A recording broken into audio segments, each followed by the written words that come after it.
Rev up your engines!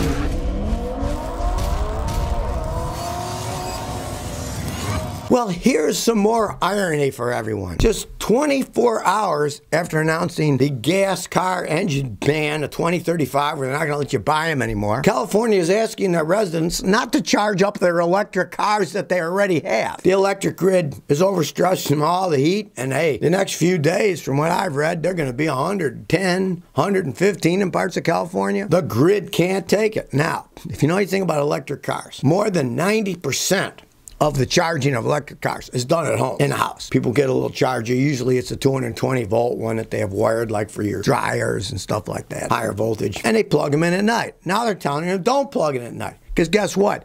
Night is the highest time of usage because everybody comes home from work, it's hot, and they turn the AC up. Well, they're telling people, turn your AC to a higher temperature to use less, and don't charge your electric car up. They're not telling you how you're going to get to work with your electric car if you don't have enough power to do it, you know?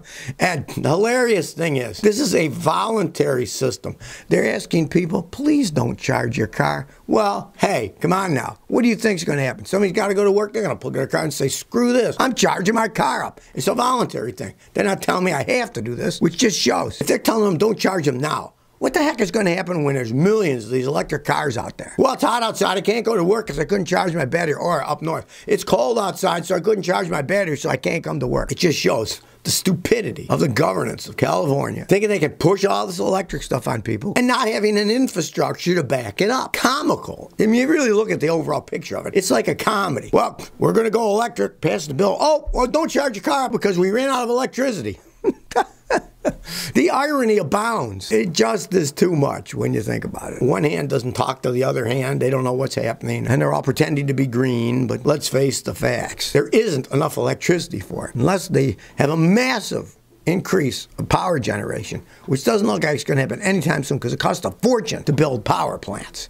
And of course, now wanted to be green plants. They cost even more money. The most economical way today to generate electricity is using natural gas. They use turbines and natural gas, and they create electricity that way. They're cheap to build, relatively lightweight. They can put them anywhere, right? That's why there's so many of them out there. But that's not what they want because that's petrochemicals. That's natural gas. They want to make them green. The green ones cost even more, and they generate less electricity. Let's see what happens in the years to come if they try to force everybody to drive electric cars. Here's something you have to see to believe. Tesla owners are going on a hunger strike to get their cars fixed because it's taking too long to fix them. They're not fixing them right. Now this happens to be in Norway, where the Teslas are actually the highest selling electric car. So a group of these Tesla owners have started a hunger strike to get the attention of Tesla. Well, they did get the attention of old Elon, but he had a rather hysterical response. Elon tweeted back 24 hours after they said they were starting this hunger strike that he's fasting too in order to be healthy because he's a little bit on the fat side. I gotta say, that's a pretty good retort, you know. He said, yeah, I'm going on hunger strike too. I'm getting kind of fat. But then the fasting Norwegians called that a cruel sub-tweet. Ooh. Do they really think the guy cares? He knows he's making junk. People are dumb enough to keep buying the things. He keeps raising the price and they keep buying them. I can't blame the guy. People are dumb enough to pay more and more money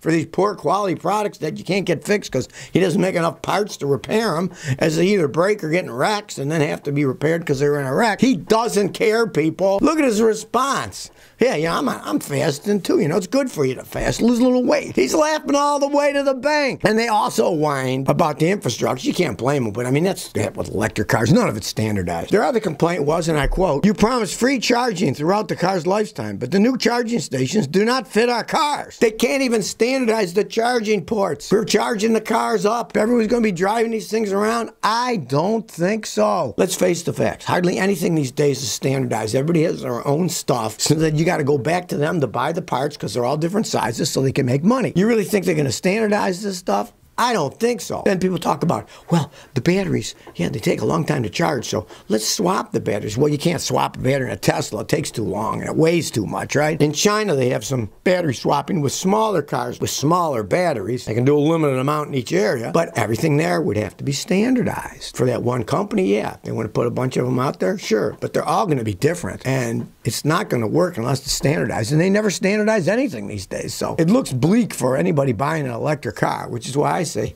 you might hold a decade or so or more before you buy an electric car. Tax credit tax schmedded. You're still paying way too much for those crappy things, and who knows if they're going to last, hold up, and if they don't, you're the one who's going to foot the bill and be stuck with a giant battery in your driveway. Well, Ford's recalling a bunch more F-150s because the drive shafts might fall off. They recalled them last year, but of course, you know how it goes. They're always real stinkers. They try to make it the smallest amount. Well, only these particular ones had the bad drive shafts, right? Well, it turns out now that there's a lot more that have the bad drive shafts, too. This recalls for 58,203 of them. And I see this all the time with recalls. I've had customers with a car. They'll say, hey, they recalled the transmission on this car, but my car's got the same transmission, the same manufacturer, but they're not recalling. What's up? Well, what's up is they're fighting it. They don't want to have to replace them all because it costs them a lot of money. If they had to replace all these drive shafts on all F-150s, they'd lose a fortune. So they fight it tooth and nail to try to not have to fix anything free. Then they hope, well, no one's going to notice on the brakes and you charge them money to fix them. That's how it always goes. Joker says, I got real bad gas mileage. Got an 84 Chevy K10. I used to get 16 to 17 miles a gallon. Now I get 10 or 8. And at worst, I got 6.6 miles per gallon. Help. You got some kind of problem. You got the old-fashioned throttle body fuel injector, right? And I'm sure it's got a lot of mileage. You didn't say what mileage it has. I'm sure it's high mileage. The injectors will just wear out. And then they'll leak fuel and they'll run like crap. Getting that bad gas mileage, you probably have shot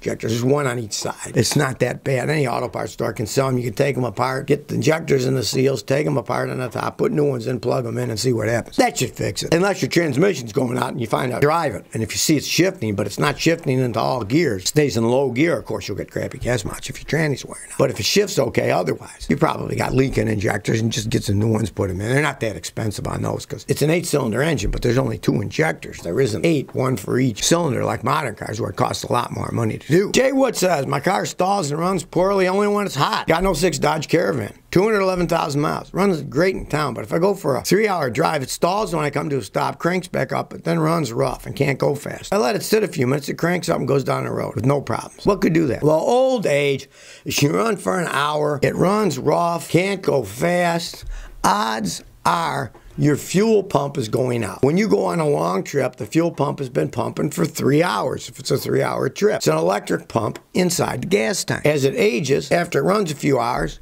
it won't pump enough fuel. And that's exactly what happened. It won't run right and it can't go fast because the pump isn't pumping enough fuel. And you might just change the fuel filter first because dropping the tank is a pain in the But if the fuel filter's clogged, it can do the same thing. So change the fuel filter first, so that fixes what a cheap fix. If not, odds are your pump is starting to wear out. But since it only does that if you're driving for 3 hours, you'd have to drive it for 3 hours. And when it runs bad, quick put a gauge and see if the pressure's low. Then you'd know for sure. Most people aren't going to be driving something around for 3 hours, then quick get a gauge, hook it up, and see what the pressure is. Generally, though, fuel pump is the thing that's going to do that because it gets hot, it doesn't pump enough fuel, you don't get enough to go, and then eventually it starts working again as it cools down. I see that all the time. Tired Marine 2022 says, I got a Ford F-150 EcoBoost with a dead cylinder after adding E85. I bought a used 2015 F-150 V6 twin turbo less than 2 years ago. Didn't have any warranty. I put E85 at a Sheets in Stafford, Virginia. When I reached West Virginia, my engine light came on and it misfired. Told it to a mechanic, they checked out all kinds of stuff and said cylinder number 3 was dead at 0 PSI pressure. Took it to a dealer, they said it was number 3 is dead.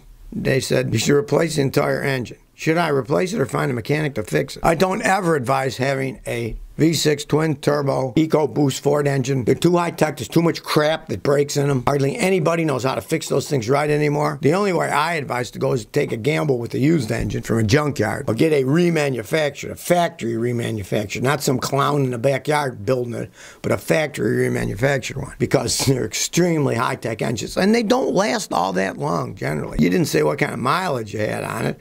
But it's 2015, it's only 7 years old. They aren't very good engines as they wear, especially with twin turbos. They just wear out faster. And if a cylinder has 0 PSI, something's really broken in the engine. And I don't advise, well, fix the one cylinder, number 3, right? The other 5 are worn too. You'd have to completely rebuild it. And like I say, hardly anybody knows how to do that. In a factory that remanufactures them, you're even taking somewhat of a gamble there, but at least you'll get a guarantee. And only deal with a place will give you at least a 2-year guarantee on the stupid thing, you know?